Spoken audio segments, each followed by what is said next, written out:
కేసీఆర్ గారు బయటకు వస్తే ఒక ప్రపంచం లాగా వస్తారు జనాలు. ఈ రాష్ట్రానికి ఆయన రోల్ మోడల్. ఖచ్చితంగా మళ్ళా 70-80 స్థానాలతోటి ఖచ్చితంగా బీఆర్ఎస్ పార్టీ అధికారంలోకి వస్తుంది. ఈ క్షణం ఎలక్షన్స్ వస్తే కేసీఆర్ ఉన్నప్పుడు లక్షల కోట్లు అప్పులు చేసిపోయిండు, ఇంప్లిమెంట్ చేయలేకపోతున్నాం, అందుకే అభివృద్ధి చేయలేకపోతున్నాం అన్న వర్షన్ వాళ్ళది కాంగ్రెస్ పార్టీ. రాష్ట్రం కోసం ఆయన అప్పులు చేసింది తప్పించి ఆయన రాష్ట్రాన్ని అభివృద్ధి చేయడానికి కాళేశ్వరం ప్రాజెక్టు కట్టిండు, సెక్రటరీ కట్టిండు, అంబేద్కర్ స్టాచ్యూ కట్టిండు. బీజేపీ ప్లస్ కాంగ్రెస్ ఈ లోపాయికారు ఒప్పందం చేసి బీఆర్ఎస్ పార్టీని మొత్తానికి నామరూపాలు లేకుండా చేయాలనే ఇద్దరు లోపాయికారు ఒప్పందంతో ఇది జరిగింది తప్పించి కాంగ్రెస్ పార్టీ వాళ్ళేమో బీఆర్ఎస్ బీజేపీ ఒకటి అంటారు, టీఆర్ఎస్ పార్టీలేమో కాంగ్రెస్ పార్టీ బీజేపీ పార్టీ ఒకటి అంటారు. బీఆర్ఎస్ పార్టీ ఎలక్షన్స్ అంటే భయపడుతున్నాను, బీఆర్ఎస్ పార్టీ వైపే ఉన్నారు. అలాంటప్పుడు మేము పార్టీ తరఫున మేము ఎందుకు భయపడతాం? మీరేమన్నా పార్టీ మరి ఆలోచన ఉందా? ఏమన్నా పల్లారాజేశ్వర రెడ్డి గారు ప్రజల్లో ఉంటున్నారు అసలు? ఇప్పుడు పల్లారాజేశ్వర రెడ్డి గారిది హాస్పిటల్ జనగాం నియోజకవర్గానికి ఫ్రీ అని చెప్పి అన్నారు, అది నిజమాదా అబద్ధమా? పల్లారాజేశ్వర రెడ్డి గారు పార్టీ మారితే ఆయన వెనకాల మేము ఉంటాం. హాయ్ హలో నమస్తే, వెల్కమ్ టు జేఎన్ టాక్స్. నేను మీ దిలీప్, జనగాం జిల్లా Disha committee member, BRS party election cell incharge Ravel Ravi గారితో ఈరోజు మనం ఉంటున్నాం. నేను నమస్తే. నమస్తే తమ్ముడు. నేను థ్యాంక్ యూ సో మచ్ మీ టైం మాకు ఇచ్చినందుకు. మీరు మా తమ్ముడు మీరు ఎప్పుడైనా రావచ్చు, మీరు ఎప్పుడైనా అది కావచ్చు. ఎలా ఉందన్న బీఆర్ఎస్ పార్టీ అధికారంలో లేదు ప్రెసెంట్? ఓకే, మీకు ఎలా ఉంది అధికారంలో? అధికారం పార్టీ స్టార్ట్ చేసినప్పుడు మీరు చూసారు ఎలా ఉందని చెప్పి, అధికారంలో ఉన్నప్పుడు మీరు అదే పార్టీలో ఉన్నారు, ఇప్పుడు కూడా అదే పార్టీలో ఉన్నారు. ఈ వ్యత్యాసం ఏదైనా వేరియేషన్స్ ఉన్నాయా? వేరియేషన్స్ అంటే అధికార పార్టీగా ఉన్నప్పుడు ప్రజల మేలు కోసం బీఆర్ఎస్ పార్టీ చాలా సంక్షేమ పథకాలు తీసుకొచ్చింది. ఆ పథకాలు ఇప్పుడు అందుతలో అనే బాధ అయితే ప్రజలైతే ఉంది. ప్రజలు ఇప్పటికి కూడా కేసీఆర్ గారిని కోరుకుంటా ఉన్నారు. ఆ వ్యత్యాసం అయితే కనిపిస్తూ ఉంది. ఇప్పుడు సమాజంలో కానీ రైతుల దగ్గర కానీ ఎక్కడైనా కూడా కేసీఆర్ గారు అధికారంలో లేది లోటు అయితే కనిపిస్తూ ఉంది. ఖచ్చితంగా బీఆర్ఎస్ పార్టీ ఈ రాష్ట్రానికి అవసరం, కేసీఆర్ గారి సేవలు అవసరం. కేసీఆర్ గారితో మళ్ళీ ఈ రాష్ట్రం అభివృద్ధి చెందుతానే విశ్వాసం, ప్రగాఢ విశ్వాసం నాకు ఉంది. మరి కేసీఆర్ రావట్లేదు కన్నా, ఫామ్ హౌస్కే పరిమితం అయ్యింది కదా? లేదు, గవర్నమెంట్ వచ్చి సంవత్సరం కూడా కాలేదు, సంవత్సరంన్నర అవుతుంది. ఈ సంవత్సరంన్నరనే వచ్చేసి వాళ్ళకు ఒక అవకాశం ఇవ్వాలి. ఏం చేస్తున్నారని తెలియాలంటే వాళ్ళకు ఒక అవకాశం ఇవ్వాలి. అవకాశం ఇచ్చినప్పుడు కాంగ్రెస్ పార్టీ యొక్క విధానాలు ప్లస్ ఇదివరకు గతంలో బీఆర్ఎస్ పార్టీ ఉన్నప్పుడు ఏ విధమైతే సంక్షేమ ఫలాలు అందుకునేవో తెలియాలంటే కేసీఆర్ గారు మౌనంగా ఉండడమే చాలా ఉత్తమం. ఎందుకంటే బయటకు వచ్చినాక ఏం కాలేదు, అప్పుడే వెంటనే వచ్చేసి విమర్శిస్తూ ఉన్నారని చెప్పేసి ఒక టాక్ నడుస్తుంది. కాబట్టి కేసీఆర్ గారు మౌనం వెనుక ఒక వ్యూహం ఉంటుంది. కాబట్టి కేసీఆర్ గారు ఏ సమయంలో ఎప్పుడు బయటికి రావాలనేది ఆయనకు తెలుసు. అంటే ఆ వ్యూహం ప్రకారం రావట్లేరా, లేకపోతే రెస్ట్ తీసుకుంటున్నారా? లేదు, ఇది వ్యూహం ప్రకారమే. అంటే ప్రజలకు అర్థం కావాలి ఆయన గవర్నమెంట్కున్న ప్లస్ కాంగ్రెస్ గవర్నమెంట్కున్న వ్యత్యాసం ఏందనే తెలియాలంటే ఆయన వచ్చి బయటకు వచ్చి ఇప్పుడు అది చేస్తూ ఉంటే అని ఒక సంవత్సరం కాలేదు గవర్నమెంట్ అప్పుడే కేసీఆర్ గారు వచ్చి విమర్శలు చేస్తూ ఉన్నారు అనేది ఆ చెడు అభిప్రాయం ఏర్పడుతుంది. కాబట్టి ప్రజలకు తెలియాలన్న ఉద్దేశంతో ఆయన వ్యూహాత్మకంగా మౌనంగా ఉంటున్నారు తప్పించి ఆయన ఎటువంటి అదిగలేదు. అంటే వ్యత్యాసం కనబడుతుంది ఇప్పుడు ప్రజల్లో? కేసీఆర్ అధికారంలో ఉన్నప్పుడు, ఇప్పుడు కాంగ్రెస్ పార్టీ రేవంత్ రెడ్డి అధికారంలో ఉన్నప్పుడు ఏమైనా వ్యత్యాసం కనిపిస్తుందా, లేకపోతే అప్పుడు ఎలా ఉన్నారు ప్రజలు ఇప్పుడు అలా ఉన్నారా? లేదు, మీరు ఇప్పుడు గ్రామాలకు పోయి అడిగితే ప్రతి ఒక్కరు అడుగుతారు, ప్రతి ఒక్కరు చెప్తా ఉన్నారు అసలు దళిత బంధు లేదు, ప్లస్ రైతు భరోసా లేదు, రైతు రుణమాఫీ కాలేదు, ఎక్కడ చూసినప్పుడు 2 తులం బంగారం ఇస్తా అన్నారు, అది ఇవ్వలేదు. ఇవన్నీ ప్రజలు గమనిస్తూ ఉన్నారు. కాబట్టి ఖచ్చితంగా కేసీఆర్ గారిని వాళ్ళ ఓన్ చేసుకున్నారు. కాబట్టి కేసీఆర్ గారు ఎప్పుడు వస్తారా? ఇప్పటికి ఒక చూడండి, ఒకసారి కేసీఆర్ గారు బయటకు వస్తే ఒక ప్రపంచం లాగా వస్తారు జనాలు. కాబట్టి కేసీఆర్ గారు ఏంటంటే ఈ రాష్ట్రానికి ఆయన రోల్ మోడల్. ఎవరన్నా కాదన్నా తెలంగాణ రాష్ట్రాన్ని సాధించిన వ్యక్తి, ముందు నడిపించిన వ్యక్తి, తెలంగాణ రాష్ట్ర తొలి ముఖ్యమంత్రి. అవును. ఇప్పుడు చూసుకున్నట్లయితే ఇప్పుడు ప్రజలు నిజంగా మీరు ఒక బీఆర్ఎస్ పార్టీ నాయకుడిలా మాట్లాడకుండా అసలు అప్పుడు బాగున్నారా ప్రజలు, ఇప్పుడు బాగున్నారా? ప్రజలు అప్పుడే బాగున్నారు. నేను ఒక పార్టీ నాయకునిగా చెప్పట్లేదు, ఒక సామాన్య మానవునిగా, సామాన్య కార్యకర్తగా చెప్తున్నా. గ్రామాలకు పోతే ప్రతి ఒక్కరు ఒక నీళ్లు కూడా రాక ఇప్పుడు చాలా పొలాలు ఎండిపోతా ఉన్నాయి. ఇప్పుడు తపాసుపల్లి వాటర్ అయితేంది, ప్లస్ ఇప్పుడు మన చీటకోడు డ్యాంలో అయితేంది, మల్లన్న గండిలో వాటర్ అనేది లేక ప్రజలు ఇప్పటికీ రోడ్డు మీదకి వచ్చే పరిస్థితి వచ్చింది. ఇప్పుడు ఎమ్మెల్యే గారు ఎక్కడికి పోయినా కూడా ఈ వాటర్ గురించి ప్రజలందరూ అడుగుతా ఉన్నారు. సార్ మాకు కేసీఆర్ గారు ఉన్నప్పుడు మంచి వాటర్ వచ్చింది, కేసీఆర్ గారు ఉన్నప్పుడు మాకు రైతు బంధు వచ్చింది, రైతు భరోసా వచ్చింది, ఇవన్నీ చెప్తా ఉంటే ప్రజలే చెప్తా ఉన్నారు. మనం అడగాల్సిన అవసరం లేదు. కాబట్టి ఇవన్నీ చూస్తా ఉంటే ప్రజలు ఖచ్చితంగా కేసీఆర్ గారు వెనుకనే ఉన్నారు. ఇప్పుడు పల్లా గురించి మీరు చెప్పారు, పల్లా రాజశేఖర రెడ్డి గారి గురించి ఏంటంటే ప్రజలు వచ్చి తన గోడు వెళ్ళబోసుకుంటున్నారని చెప్పారు. మరి ఇప్పుడు దానికి ఆయన రెస్పాన్స్ ఎలా ఉంది? అంటే మేమేం చేస్తాం, మేము అధికారం లేం కదా అని అంటున్నారా పల్లా గారు? ఆ రూమర్స్ అయితే వస్తున్నాయి అన్న. లేదు లేదు, ఎందుకంటే పల్లా గారిని ఎప్పుడు ఏ రైతులు పోయి అడిగినా ఎవరన్నా సమస్యలు చెప్పుకొని పోతే మేము అధికారం లేం కదా, మేమేం చేయగలుగుతామో. లేదు, పల్లా రాజశేఖర రెడ్డి గారు ప్రజల పక్షంలో ఉన్నారు, రైతుల పక్షంలో ఉన్నారు. పల్లా రాజశేఖర రెడ్డి గారు ఏ గ్రామానికి వెళ్ళినా కూడా ప్రజలు వచ్చేసి వారి యొక్క సమస్యలు తెలియజేసినప్పుడు ఖచ్చితంగా ఆ సమస్యల మీద పోరాడడానికి ఆయన సిద్ధంగా ఉన్నాడు. ప్రజలందరూ కూడా ఆయన వెనకాల ఉన్నారు. ఆయన ప్రజలే అంటున్నారు, సార్ మనం ధర్నా చేద్దాం సార్, మనకు ఇది అవ్వట్లేదు, మనకు నీళ్లు రావట్లేదు అని చెప్పేసి ఆయననే చేస్తా ఉన్నారు. మన పల్లా రాజశేఖర రెడ్డి గారు కూడా ప్రజల పక్షంలో ఉండి ఆ సమస్యల మీద కలెక్టర్ గారి దగ్గర అయితేంది ఇంకెక్కడైనా కూడా ఆయన సమస్యలు ముందుకు తీసుకెళ్ళడానికి చేస్తున్నాడు. ఆయన ఎప్పుడు వెనుకబడే అది కాదు. పల్లా రాజశేఖర రెడ్డి గారు ప్రజల్లో ఉంటున్నారు అసలు 100%. ఆయన ఖచ్చితంగా వారంలో 4 రోజులు ఇక్కడే పడుకుంటున్నాడు, ఇక్కడే బస చేస్తా ఉన్నాడు, ప్రజలకు అందరికి అందుబాటులో ఉన్నాడు. పల్లా రాజశేఖర రెడ్డి గారు ప్రతి ఒక్క కార్యకర్తను కానీ ఈ ప్రజలలో కానీ అందరిట్లలో కలిసిపోతా ఉన్నారు. కాబట్టి పల్లా రాజశేఖర రెడ్డి గారు చాలా అందుబాటులో ఉన్నారు. ఇప్పుడు పల్లా రాజశేఖర రెడ్డి గారిది అదే హాస్పిటల్ జనగాం నియోజకవర్గానికి ఫ్రీ అని చెప్పి అన్నారు, అది నిజమాదా అబద్ధమా? 100% నిజం. పల్లా రాజశేఖర రెడ్డి గారు ఈ జనగామ కాన్స్టిట్యున్సీలో ఎవరికైతే ఆధార్ కార్డు ఉంటుందో ఆ ఆధార్ కార్డు తీసుకొని నీలిమ హాస్పిటల్కి వెళ్తే వారికి ఎటువంటి మన వ్యాధి ఉన్నప్పటికీ, ఎటువంటి రోగం ఉన్నప్పటికీ కూడా ₹1 తీసుకోకుండా ఆ నిర్ధారణ పరీక్షలు కానీ, అక్కడ అడ్మిట్ చేసుకోవడం కానీ, ఏదైనా ఆపరేషన్ అయితే ఆపరేషన్స్ అవ్వడం కానీ అవన్నీ ఆయన సొంత ఖర్చులతోటి చేస్తూ ఉన్నాడు. మొత్తం ఫ్రీయే. ఒక్క ఆధార్ కార్డు ఉంటే సరిపోతుంది. కాన్స్టిట్యున్సీ జనగామ కాన్స్టిట్యున్సీ అన్నది ఒక ఆధార్ కార్డు ఉంటే ఖచ్చితంగా అక్కడికి వెళ్తే అన్ని ఫ్రీ చేస్తారు. స్టార్టింగ్ జిల్లా వ్యాప్తంగా ఫ్రీ అన్నారు కదా అన్న? లేదు, ఓన్లీ మన కాన్స్టిట్యున్సీ వరకే, జనగాం కాన్స్టిట్యున్సీ వరకే అన్నారు. ఎందుకంటే బయట రూమర్ చూస్తే అదే ఫస్ట్ టైం జనగాం జిల్లా వ్యాప్తంగా మొత్తం అందరు ఫ్రీ అన్నాడు, లేదు ఇప్పుడు తీసేసి ఓన్లీ ఆయన నియోజకవర్గం మాత్రం పెట్టుకున్నాడు హాస్పిటల్ ఫ్రీ అని. లేదు, ఎందుకంటే ఆయన ఓన్లీ జనగాంకి ఎమ్మెల్యే కాబట్టి ఆయన జనగాం వరకు చూస్తారు. వేరే కాన్స్టిట్యున్సీలో పోవాలంటే ఇప్పుడు అక్కడ పక్కన పాలకుర్తిలో ఎర్రబెల్లి దయాకర్ రావు గారు ఉండే, ఇక్కడ స్టేషన్ గన్పూర్లో రాజయ్య గారు ఉండే, అప్పుడు ఆయన హామీ ఇచ్చినప్పుడు. కాబట్టి ఆ విధంగా చెప్పకుండా కేవలం ఆయన కాన్స్టిట్యున్సీ వరకే ఏదైతే ఉందో అవి అన్ని కాన్స్టిట్యున్సీలో ప్రజలకు అందరికీ అందుబాటులో ఉంచేటట్టుగా మాట్లాడారు ఆయన. ఓకే, ఇప్పుడు చూసుకున్నట్లయితే రాష్ట్రంలో కాంగ్రెస్ పార్టీ అధికారంలో ఉంది. అప్పుడు ఊపు ఉండే టీఆర్ఎస్ పార్టీ గెలుస్తుంది అని చెప్పి. ఆ ఊపులో ఉమ్మడి వరంగల్ జిల్లాలో జస్ట్ గెలిచింది మన TRS party Jangaon plus station Ghanpur. గెలిచారు, గెలిపించారు పల్లాని. ఇప్పుడు అంత బలంగా ఉందా జనగాంలో టీఆర్ఎస్ పార్టీ? చాలా బలంగా ఉంది. ఇప్పటికిప్పుడు ఎలక్షన్స్ వచ్చినా కూడా రానున్న రోజుల్లో ఇప్పుడు మనకు స్టేషన్ గన్పూర్ కూడా ఉప ఎన్నిక రాబోతా ఉంది. ఆ ఉప ఎన్నికల్లో బీఆర్ఎస్ పార్టీ సత్తా అయిందని ఇప్పుడు చూస్తారు. ఇప్పటికి కూడా ప్రజలలో కూడా ఈ క్షణం వచ్చినా కూడా అఖండ మెజారిటీ తోటి గెలిచే పార్టీ ఏదైతే ఉంది అని అంటే అది బీఆర్ఎస్ పార్టీ మాత్రమే. జనగాం పరిమితమా లేకపోతే రాష్ట్ర వ్యాప్తంగా అఖండ మెజారిటీ తోటి గెలిచే అవకాశాలు ఉన్న ఏకైక పార్టీ బీఆర్ఎస్ పార్టీ. ఎందుకు అంత వ్యతిరేకం ఉందా కాంగ్రెస్ మీద? 100%. ఎందుకంటే వాళ్ళు ఇచ్చిన 6 గ్యారంటీలు అయితే ఏ గ్యారంటీలో కూడా ఇంతవరకు ప్రజలకు ఎటువంటి ఉపయోగం అవ్వలేదు. కేవలం ఒక మహిళల కోసం ఆర్టీసీలో ఫ్రీ బస్ అని పెట్టారు, దానివల్ల ఏం ఉపయోగం లేదు ఇప్పటికి కూడా. ఎందుకు లేదన్న? చాలా మంది ఎంతో మంది నిరుపేదలు తిరుగుతున్నారు కదన్న. నిరుపేదల కంటే వీళ్ళు ఏదైతే ఆడవాళ్ళు ఉన్నారో వారు కొంత అదవుతున్నారు, అటు ఇటు తిరుగుతున్నారు తప్పించి ఎటువంటి దానివల్ల ఉపయోగం అయితే ఏం లేదు. 6 గ్యారంటీలు అట్టర్ ఫ్లాప్ కాంగ్రెస్ పార్టీ. కాబట్టి వ్యతిరేకత చాలా ఉంది కాంగ్రెస్ పార్టీ మీద. ఖచ్చితంగా ఈ మూల్యం చెల్లించుకుంటారు కాంగ్రెస్ పార్టీ. అంటే రాష్ట్ర వ్యాప్తంగా అదే సీన్. ఎక్కడ చూసినా కూడా ఖచ్చితంగా మళ్ళా 70-80 స్థానాలతోటి ఖచ్చితంగా బీఆర్ఎస్ పార్టీ అధికారంలోకి వస్తుంది ఈ క్షణం ఎలక్షన్స్ వస్తే. నిన్న మొన్నటి చూసినట్లయితే 10-15 మంది ఎమ్మెల్యేలు టీఆర్ఎస్ పార్టీ ఎమ్మెల్యేలు కాంగ్రెస్ పార్టీలో జాయిన్ అవుతారని కొన్ని వార్తలు కూడా వినిపిస్తున్నాయి కదా.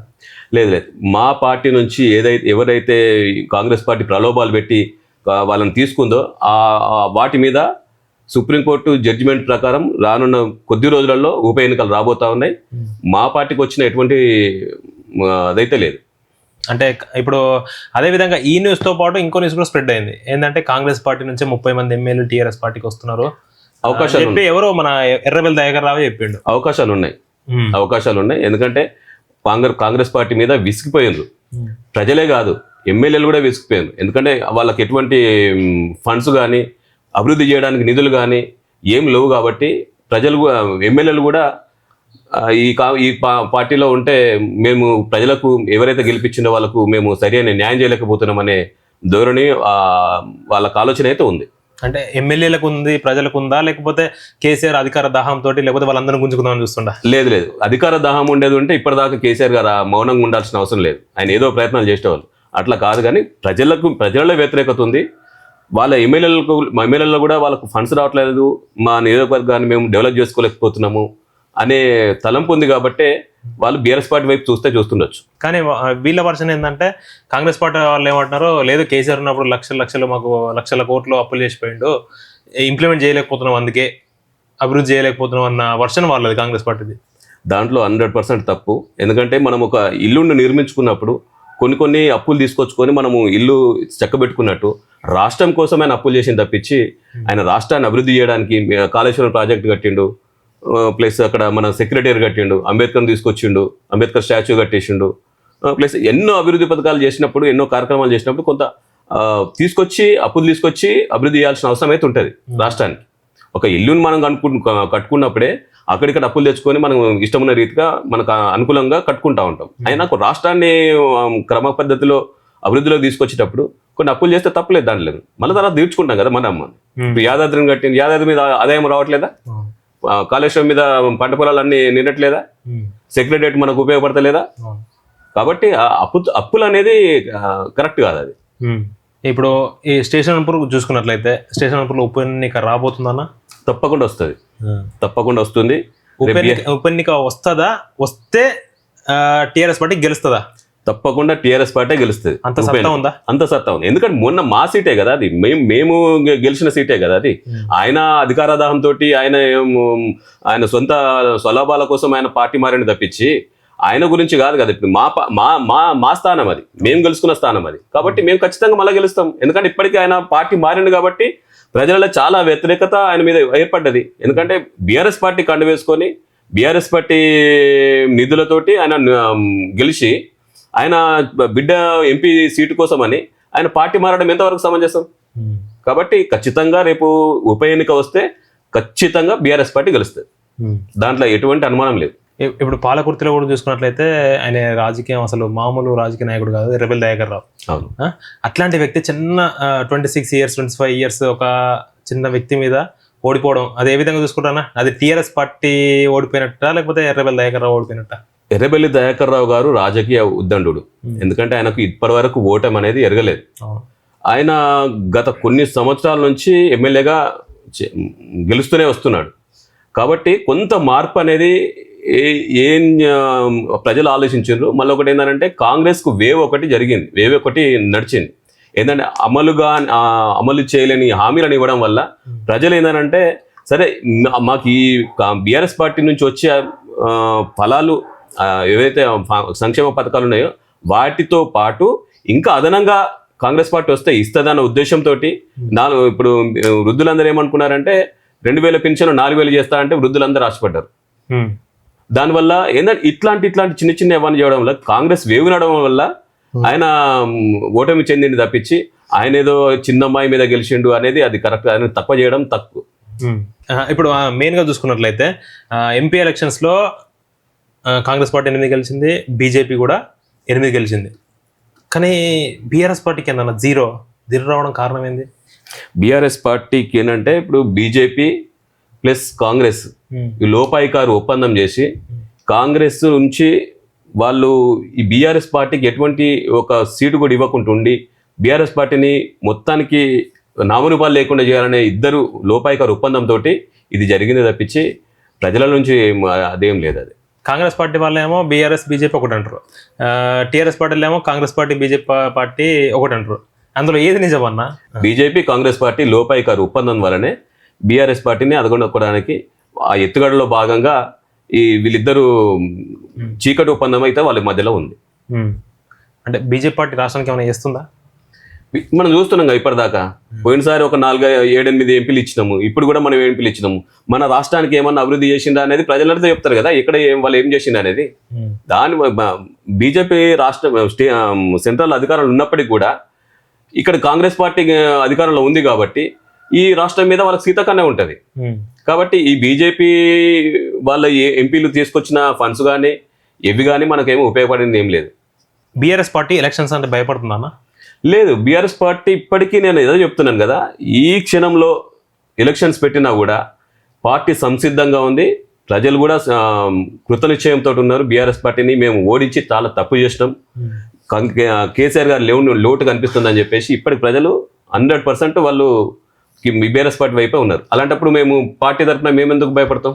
ఖచ్చితంగా మాత్రం బీఆర్ఎస్ పార్టీ నెక్స్ట్ వచ్చే ఎలక్షన్స్ లో 100% విజయడంక బీఆర్ఎస్ పార్టీదే. ఖచ్చితంగా రానున్న రోజుల్లో బీఆర్ఎస్ పార్టీ మనగడలే ఉంటుంది రాష్ట్రం. బీఆర్ఎస్ పార్టీ ఆధ్వర్యంలో, కేసీఆర్ గారి ఆధ్వర్యంలో ఈ రాష్ట్రం బంగారు తెలంగాణగా ఇంకా అభివృద్ధిలోకి వస్తుంది. మీరేమన్నా పార్టీ మరి ఆలోచన ఉందా ఏమన్నా? కేసీఆర్ గారి పిలుపు మేరకే నేను పార్టీలోకి వచ్చినాను. మొదటి నుంచి పార్టీలో ఉన్నాను. నేను కేసీఆర్ గారి యువసేనకు రాష్ట్ర ఉపాధ్యక్షుడిని. కేసీఆర్ గారి సమక్షంలో ఆయన యువసేనను స్థాపించడం జరిగింది. కేసీఆర్ గారు అంటే గుండెల నిండా అభిమానం. ఏ క్షణమైనా కూడా కేసీఆర్ కోసమే పనిచేస్తాం. అర్ధరాత్రి ఆయన కోసం ఏం పని చేయమన్నా చేస్తాం. అలాంటప్పుడు నేను కేసీఆర్ను వదిలిపెట్టి పార్టీ మారే అవకాశాలు అయితే 100% ఉండవు. మీరు ఇన్ని సంవత్సరాలుగా రాజకీయం చేస్తున్నారు, టీఆర్ఎస్ పార్టీని అంటిపెట్టుకుని ఉన్నారు, కానీ మీకు పార్టీ పరంగా ఏం ఒరిగింది ఏం లేదు అన్న? పార్టీ అనేది అవకాశాలు అనేటి సందర్భాన్ని బట్టి కల్పిస్తుంది. అంతేగాని పార్టీ నాకేదో చేయాలని చెప్పేసి నేను పార్టీలో లేను. నా అవసరం ఉన్నప్పుడు పార్టీ నన్ను పిలిచి నాకు ఏది ఇవ్వాలనేది పార్టీ డిసైడ్ చేస్తుంది. ఖచ్చితంగా రానున్న రోజుల్లో మంచి భవిష్యత్తు ఉంటుందని నేను ఆశిస్తున్నా. ఎందుకంటే మీరు ఫైనాన్షియల్గా మంచిగా సెట్ అయ్యే ఉన్నారు జనగాంలో. అవును. కానీ మీరు ఎందుకు కౌన్సిలర్ కానీ లేకపోతే ఇంకో దానికి ఎందుకు పోటీ చేయలేదు ఇన్ని రోజులుగా? అంటే గత పోయిన ఎలక్షన్స్లో ముగ్గురు పిల్లలు ఉండడం వల్ల అవకాశం లేక నేను కౌన్సిలర్గా పోటీ చేయలేకపోయినాను. కాకపోతే మా దురదృష్టం ఏంటంటే ఈసారి గవర్నమెంట్ కనుక వచ్చి ఉంటే ఖచ్చితంగా మాకు మంచి ఉన్నతమైన పదవి వచ్చేది. నా బ్యాడ్ లక్ అనుకోవాలి అది, అంతే తప్పించి అదేం లేదు. ఇప్పుడు ఈ రానున్న మున్సిపల్ ఎలక్షన్స్లో జనగాంలో మీ బీఆర్ఎస్ పార్టీ సత్తా చూపడుతుందా? తప్పకుండా చూపిస్తాయి. ఎందుకంటే మేమే కదా అధికారంలో ఉన్నది. ఇక్కడ మా ఎమ్మెల్యే గారు ఉన్నారు, పల్లరాజేశ్వర రెడ్డి గారు ఉన్నారు. కాబట్టి ఖచ్చితంగా ఆయన చేస్తున్న అభివృద్ధిని చూసి ఖచ్చితంగా ప్రజలు ఇప్పుడు బీఆర్ఎస్ పార్టీ మళ్ళా మున్సిపల్ను కైవసం చేసుకుంటుంది. పల్లరాజేశ్వర రెడ్డి గారు పార్టీ మారితే? పల్లరాజేశ్వర రెడ్డి గారు అనేది మారడం అని అంటే అది ఇంపాసిబుల్. పల్లరాజేశ్వర రెడ్డి గారు మారాలనుకుంటే ఆయన మీద ఎన్నో ఒత్తిడులు, ఎన్నో విధాలుగా ఆయనను ప్రెషర్ చేసినప్పటికీ కూడా ఆయన ఇప్పటికి కూడా పార్టీ మారకుంటున్నాడు. అంటే ఆయన పార్టీ మారే సమస్య ఉండదు. ఆయన వెనకాల మేము ఉంటాం అంతా. బీఆర్ఎస్ పార్టీ జనగాం కైవసం చేసుకుందా అంటారు మున్సిపల్ 100%. ఓకే అన్న, ఇది పక్కన పెడితే ఫ్యామిలీ విషయానికి వస్తే ఒక్కసారి మీ బ్యాక్గ్రౌండ్, అంటే మీరు ఏ విధంగా ఈ పొలిటికల్గా ఎంటర్ అయ్యారు ఏంది? తమ్ముడు, నాకు కేసీఆర్ గారు అంటే మొదటి నుంచి అభిమానం. నేను ఆయన పార్టీ పెట్టినప్పుడు అప్పటి నుంచి నాకు ఆయన మీద మంచి అభిప్రాయం ఉంది. కాబట్టి ఆయనతో కలిసి నడవాలనే దృఢ సంకల్పం ఉండడం వల్ల ఆయన మీద అభిమానంతో ఆయన పార్టీలో చేరడం జరిగింది. ఆయన కోసమే మేము ఇప్పటికి కూడా ఏదైనా చేయడానికి సిద్ధంగా ఉన్నాం. ఫ్యామిలీ ఎవరైనా రాజకీయాల్లో ఉన్నారా? ఎవరు లేరు రాజకీయాలు. నేనే. మీరెప్పుడున్నది? అవును. మీ పిల్లలన్నా? మా పిల్లలు నాకు 3 మగపిల్లలు, ఒక అమ్మాయి. ఇద్దరు బాబులు సాఫ్ట్వేర్ చేస్తున్నారు. ఒక బాబు హాస్పిటల్ మేనేజ్మెంట్ చేస్తున్నారు. పాప డాక్టర్గా ఉంది. అంటే వాళ్ళకు సెటిల్ వాళ్ళు చదువుకుంటున్నారా? ఆల్మోస్ట్ అందరిది పీజీ అయిపోయింది. పీజీ కంప్లీట్ చేసుకున్నారు. సెటిల్ అయినట్టు. ఇంకా మీరు ఎందుకన్నా అబద్ధాలు ఆడుతున్నారు మొత్తం? ఎందుకంటే మీకు అంత పెద్ద పిల్లలు అంటే ఎవరు నమ్మాలా? మీరు చూస్తే అట్లా ఉంటారా? అట్లా అది దేవుందే అంతే. ఎందుకంటే అసలు నిజంగా నేనే షాక్ అయినా. అంత పెద్ద పిల్లలు కొడుకు పెళ్లి కూడా చేశారు కదా మొన్న రీసెంట్. ఆయన పెళ్లి అన్నప్పుడు నేను షాక్ అయినా, అన్నకి ఇంత పెద్ద కొడుకు అని చెప్పి. నాకు చిన్న ఏజ్ లో పెళ్ళి అవ్వడం వల్ల ఇక దేవుడు దయతోటి ఇలా. ఉక్రెయిన్ వార్ అప్పుడు మీ పాప ఉక్రెయిన్ లో చదువుకుంటుందని చెప్పి విన్నప్పుడు అసలు ఆ సిచ్యువేషన్ లో మీ కండిషన్ ఏంది అప్పుడు? ఇంకా అది చాలా భయంకరం తమ్ముడు. ఎందుకంటే మాకున్నది ఒక్కగానొక్క పాప. తనను ఇక్కడ డాక్టర్ చేయాలని కోరిక నాది. కొంత మార్కులు తక్కువ రావడం వల్ల ఇక్కడ సీట్ రాని కారణంగా ధైర్యం చేసి ఉక్రెయిన్ పంపించాల్సి వచ్చింది. మా ఇంట్లో ఎవరికీ తెలియదు అప్పటిదాకా మా పాపను ఉక్రెయిన్ పంపిస్తా అనేది. కాకపోతే ఏంటంటే నా బిడ్డను డాక్టర్ చూడాలి. ఎందుకంటే నేను సైన్స్ స్టూడెంట్నే, నేను అచీవ్ కాలేకపోయినా. కాబట్టి నా బిడ్డనన్నా డాక్టర్ చేయాలనే ఉద్దేశంతో ఆమెను అక్కడ పంపించినాను. 5 years మాత్రం మంచిగా అదైపోయింది. లాస్ట్ ఫైనల్ ఇయర్లో ఒక 3 monthsలో ఎగ్జామ్ ఉందనంగా వార్ స్టార్ట్ అయింది. వార్ స్టార్ట్ అయినప్పుడు ఇంకప్పుడు ఇక అది వర్ణనాతీతం అది. ఎందుకంటే తను అక్కడ ఎంత ఇబ్బంది పడుతుంది అనేది మేము చూసాం. ఆమె ఉన్న చుట్టుపక్కల ప్రాంతాలలో బాంబర్స్ అవి అన్నీ పడి వాళ్ళ బిల్డింగ్స్ అన్ని మొత్తం షేక్ అయ్యాయంట. వాళ్ళు కింద ప్రతి ఒక్క వాళ్ళ ఏదైతే క్యాంపస్ ఉంటుందో ఆ క్యాంపస్ లో ప్రతి ఒక్క దగ్గర బంకర్స్ ఉంటాయంట. ఆ వార్ జరిగేటప్పుడు ఆ ఏదైతే బాంబులు అవి ఇవన్నీ పడి ఆ కిటికీలు అద్దాలు అవన్నీ పలగడం వల్ల ఈ పిల్లలందరూ బంకర్స్ లో పోయి దాచుకునే వాళ్ళంట. అప్పటికి వార్ చాలా తీవ్రంగా అయిపోయింది. వచ్చే పరిస్థితి కూడా లేదు. ఒకానొక సందర్భంలో వస్తుందా రాదా అనే భయం కూడా మాకు బాగుంటుండే. ఈ నిజంగా చెప్పాలంటే మోదీ గారు కొంచెం చొరవ తీసుకోవడం వల్ల ఉక్రెయిన్ పిల్లలు అయితే క్షేమంగా వచ్చారు.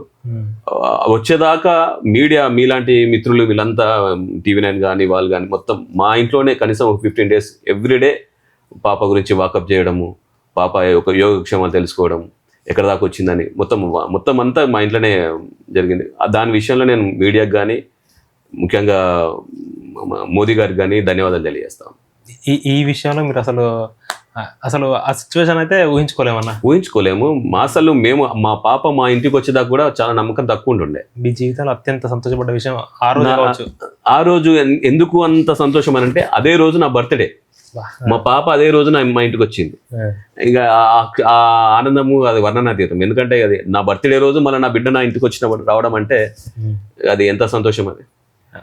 మీ జీవితంలో నిజంగా అట్లాంటి ఏదైనా బాధాకరమైన విషయాలు ఏమైనా ఉన్నాయన్న? అంతగా బాధపడాల్సిన అవసరం అని అంటే మొన్న రీసెంట్లీ అమ్మ కూడా చనిపోయింది. కొంచెం ఎందుకంటే ఆమెకు క్యాన్సర్ అవి ఉండడం వల్ల ఎన్నో ప్రయత్నాలు చేసినప్పటికీ ఆమె లేని లోడ్ అయితే కొంచెం బాధగానే ఉంది. మీరు అత్యంత సంతోషపడ్డ విషయం మీ జీవితంలో? నా పిల్లల్ని చూసి నేను సంతోషపడతా. ఎందుకంటే వాళ్ళకు నేను ఒక ఫాదర్గా కాకుండా ఒక స్నేహితునిలాగా ఉంటా. వాళ్ళు కూడా నాతో అలాగే ఉంటారు. కాబట్టి నేను ఒక్కరోజు అని సంతోషం అని కాదు, నేను ఎప్పటికీ దేవుని దయవల్ల అయితే హ్యాపీగానే ఉన్నా. ఇప్పటికీ మీ రాజకీయ జీవితానికి అడ్డంకి కూడా వాళ్ళే అనుకుంటా, మీ పిల్లలే అడ్డంకి అని అనుకోవచ్చు. కానీ ఆ అడ్డంకి తోటి నాకు ఎటువంటి బాధ ఏం కలగలే.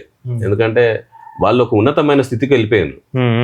ఇక నాకంటూ ఒక టైం వస్తుంది, ఒక పదవి కానీ ఏది కానీ రావాలన్నా కూడా నాకంటూ టైం వస్తుంది. ఆ టైం వరకు వెయిట్ చేయడమే తప్పించి వాళ్ళు నాకు నా రాజకీయానికి అడ్డంకి అని మాత్రం అనుకోలేదు. ఓకే అన్న, thank you so much. Thank you తమ్ముడు, విలువైన సమయాన్ని మాకు ఇచ్చినందుకు.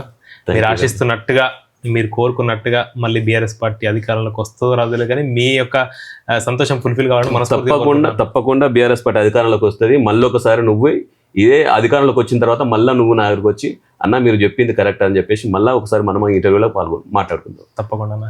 థ్యాంక్ యూ సో మచ్ అన్న. థ్యాంక్ యూ తమ్ముడు. Thank you very much.